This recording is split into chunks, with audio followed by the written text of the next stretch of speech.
And in cold climate, how we use animal skin and fur to keep ourselves warm. وفي الجو البارد ازاي بنستخدم جلد الحيوانات والعظم علشان خاطر نحافظ يعمل اي حاجه عشان يعدي. And people shoulder their way through in order to adapt with crowdedness.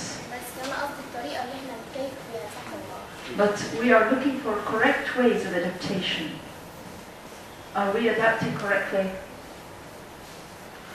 Well, particularly about your city, Cairo, and particularly where you stay. Is that the question related to Cairo? هل السؤال بتاعك خاص بالقاهرة بالمكان اللي انت عايشة فيه؟ مش شايفه. ليه؟ لان هو ده المكان اللي انا عايشه فيه هو اللي بشوفه. Okay. Yes, because this is where she lives and this is where she's always lived. She hasn't seen any other. I understand, and it's the same like you, a child in China or a child in India, having the same problem of population explosion and the infrastructure not being able to supply for it. انت زيك زي كل طفل في الصين او في الهند، الانفجار السكاني عامل مشكلة والبنية التحتية مش قادرة انها تستجيب لكل الضغط ده. So, keeping the existing problems in the cities that are there, the new cities planned around the world understand and try to make it more convenient. المدن الجديدة بتتفهم الظروف دي وبتحاول انها تجعلها اكثر ملائمة.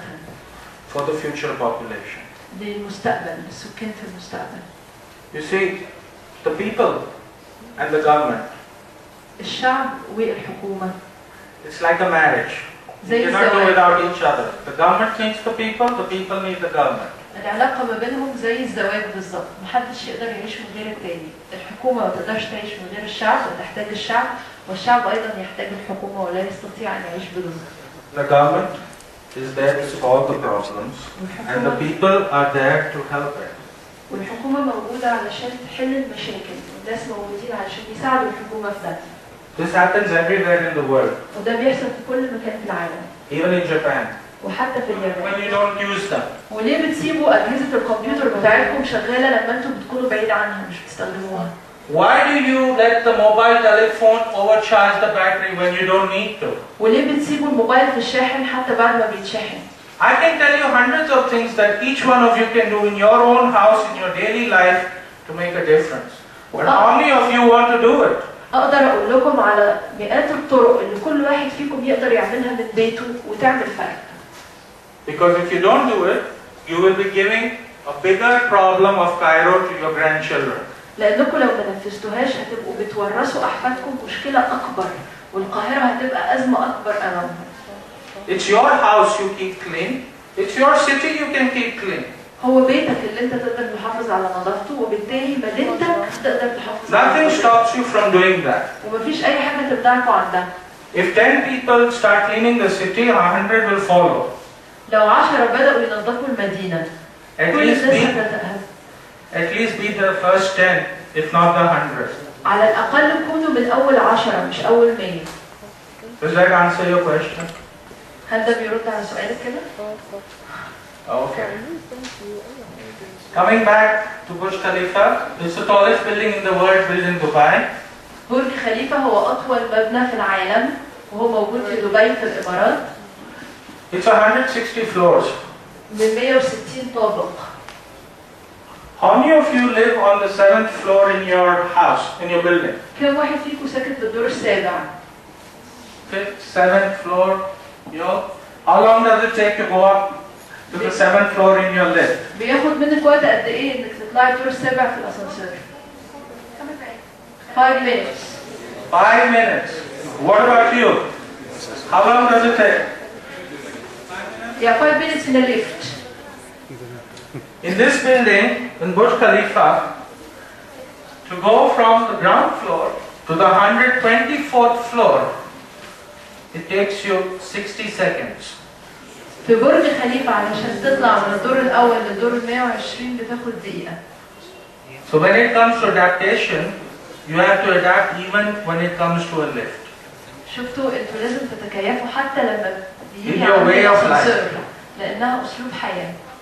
Even a small thing like a lift has to be looked into when you think of building tall buildings. وحتى الاشياء الصغيره زي الاسانسير لازم نفكر فيها لما نيجي نبني عماره. The other thing that influences you is transport. الشيء اللي بيأثر فيكم النهارده هو المواصلات. How many of you agree with me that there are more accidents in Cairo city that are not reported than the ones that are reported? كم فيكم بيتفق معايا ان في اكتر من حوادث بتحصل في القاهره ما بيتمش الابلاغ عنها اكتر بكتير من اللي بيتم الابلاغ عنها بالفعل؟ I think everyone does. Everyone has. Why does this happen? وليه ده بيحصل؟ Can anyone tell me why does this happen? حد يقدر يقول لي ليه ده بيحصل؟ Yeah. مفيش وعي من الناس يعني مش بيلحقوا نفسهم بسرعه. Because there is no awareness, the people don't really have the time. What about you? الباقي Passive action, it's passive. Yeah. Because it takes a longer time to solve it, and the government when come to the place,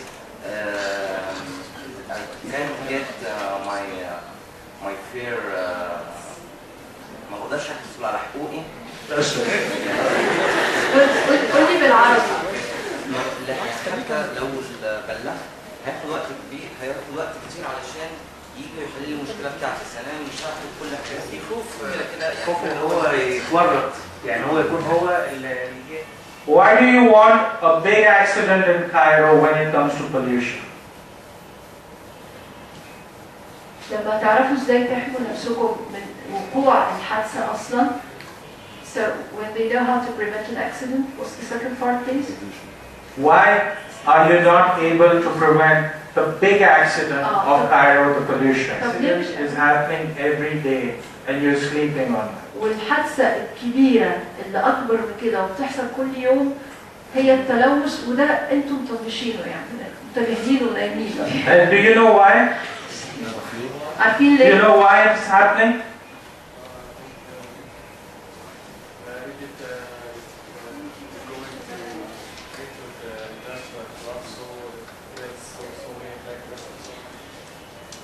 The reason why it's happening is because it's not hurting you today, but it will hurt your grandchildren later.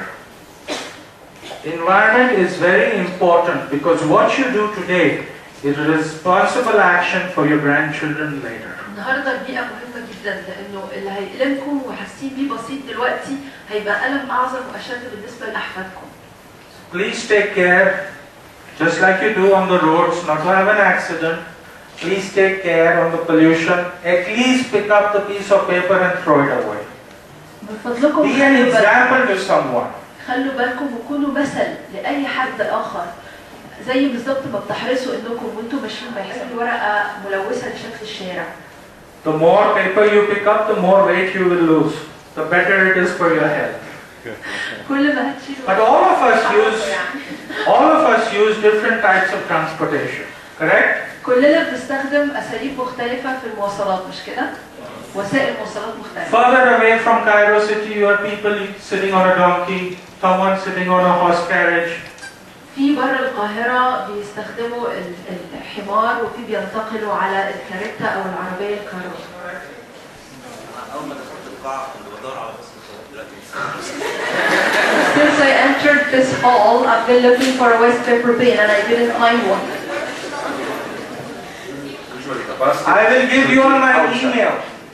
I promise I will give you all my email. When you reach home, send me an email how many pieces of paper you picked up on the way home. لما توصلوا البيت ابعتوا لي ايميل قولوا لي كل واحد شال كام ورقة على ما وصل البيت. It makes a difference, young man. It makes a difference. هتعمل فرق. There is a question here, please. Yeah.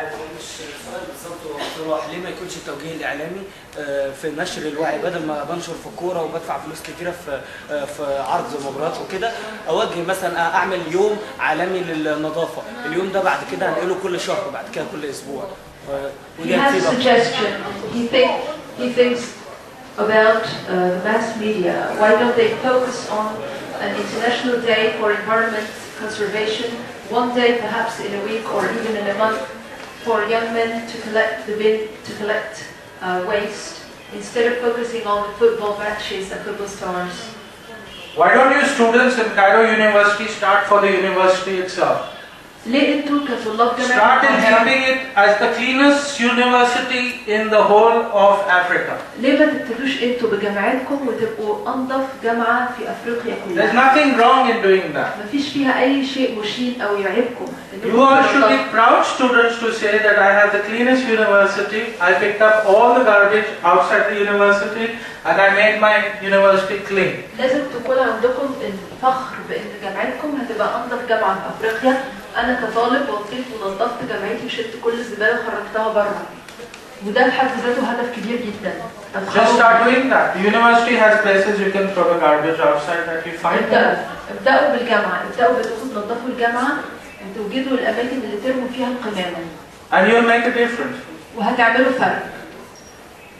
Anyway, the second part of the presentation is the first video that I'm going to show you الجزء الثاني من البرزنتيشن هيكون is how فيديو about the future cars. فيديو عن العربيات في المستقبل. You see, today's cars are very intelligent. العربيات دي ذكية جدا. You have a cruise control, you don't have to press the accelerator.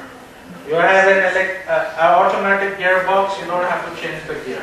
انت مش محتاج ان انت تغير السرعة، تغير البيديس، في كل حاجة اوتوماتيك وبالزراير، مش محتاج تدوس على السرعة على الفرامل، مش محتاج تدوس بنزين لان اصلا في زرار. You put the reverse gear, the lights go on behind. Correct? وهتولع النور sorry through what? Could you please? You put the reverse gear and the lights go on behind in the car. You can see your way behind. هتقدر ان انت تشوف الطريق من وراك عن طريق نور هينور في العربية فيوريك كل الطريق وراك. But intelligent cars also need intelligent roads. لكن العربيات دي محتاجة برضو طرق ذكية زيها. محتاجة اننا نعدل الطرق. I'm going to show you these presentations of 4 or 5 videos. Some for the boys, some for the girls. Some which will be very interesting for the girls, so please don't sleep.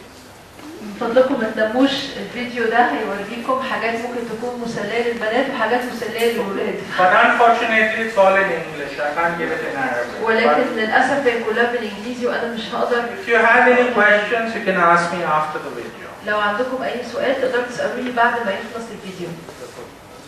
Are you all having fun? انتوا مستمتعين مبسوطين بالموضوع؟ Sure? All of you? A little louder. Yes? صوت عالي أكتر. مستمتعين. Nothing is impossible. Correct. Very good. صح. Please don't leave the paper on the floor. Keep it in your pocket and throw it out. Make this university the cleanest university in Africa. Do that. خلوا الجامعة دي أنظف جامعة في أفريقيا.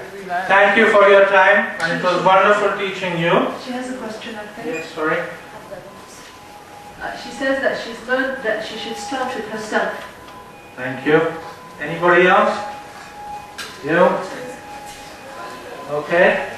Well, it was a pleasure teaching you. A copy of all this presentation I will leave with the Vice Dean, so you all can have access to it on your computers.